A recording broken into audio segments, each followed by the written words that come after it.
Indian football transfer মার্কেটে কোনো কিছুই যে অসম্ভব নয়, এবার হয়তো সেটা প্রমাণ করে দিতে পারে লাল হলুদ। তারা কিন্তু আসন্ন মরশুমের কথা মাথায় রেখে বেশ কিছু ভালো বিদেশি রিক্রুট করেছে এবং আগামী দিনেও হয়তো করবে। আর সব কিছু দেখে এটা তো বলাই যায় যে গত মরশুমের তুলনায় আগামী মরশুমে ইস্টবেঙ্গল দলের বিদেশি চয়নের ক্ষেত্রে কিন্তু আকাশ পাতাল পার্থক্য লক্ষ্য করা যাচ্ছে। আর অবশ্যই এটাও বলা যায় আসন্ন মরশুমে হয়তো দুর্দান্ত কিছু পারফরমেন্স, দুর্দান্ত কিছু ম্যাচ অবশ্যই আমরা লাল হলুদ বাহিনীর থেকে দেখতে পাবো। আর এই মুহূর্তেই লাল হলুদের কিন্তু একটা আপডেট বেরিয়ে আসছে, অর্থাৎ ইস্টবেঙ্গলের একটা লেটেস্ট আপডেট কিন্তু বেরিয়ে আসছে যে তারা কিন্তু সাউল ক্রেসপো, যিনি আইএসএল এর অত্যন্ত পরিচিত একটি মুখ এবং এর আগেও তিনি ইস্টবেঙ্গলের হয়ে গত মরশুমে খেলেছিলেন এবং তার আগে ওড়িশা এফসির হয়ে কিন্তু তিনি দারুণ ফুটবল খেলেছেন এবং গত মরশুমে ইস্টবেঙ্গলের হয়ে যে কটি ম্যাচ তিনি খেলেছিলেন তার পারফরমেন্স কিন্তু যথেষ্ট ভালো ছিল।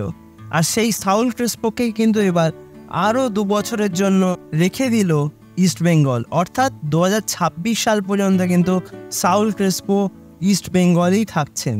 এইবার আসা যাক যে কথাটা তোমাদের প্রথমেই বললাম যে ট্রান্সফার মার্কেটে, ভারতীয় ফুটবলের ট্রান্সফার মার্কেটে কোনো কিছুই অসম্ভব নয়, এবার হয়তো সেটা প্রমাণ করতে পারে ইস্টবেঙ্গল।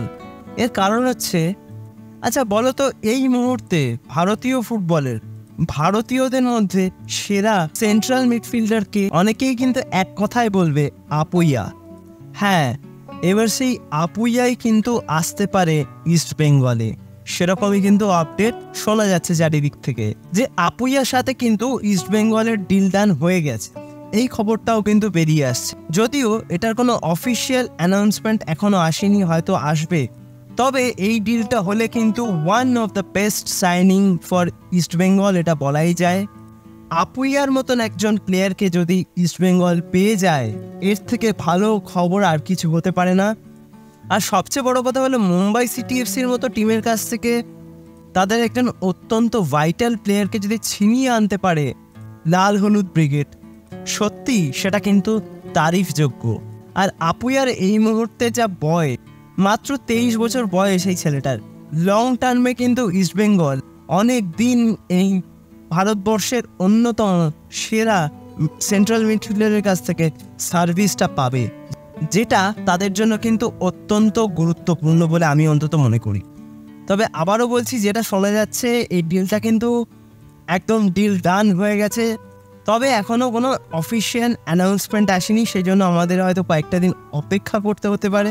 এই ডিলটা সম্পূর্ণ হলে কিন্তু ভারতীয় ফুটবল ট্রান্সফার মার্কেটে অন্যতম একটা সেরা ট্রান্সফার হতে চলেছে, এটা নিঃসন্দেহে বলা যায়। ইস্টবেঙ্গল যেমন তাদের বিদেশি সাইনিংয়ের ক্ষেত্রে চমক দিয়েছে, তেমন হয়তো কিছু ভালো মানের ইন্ডিয়ান প্লেয়ারদের সাইন করে হয়তো তারা একের পর এক চমক দিতে চলেছে। সেটা আমরা জানতে পারবো আর কিছু দিনের মধ্যেই, আর কয়েকটা দিনের মাত্র অপেক্ষা।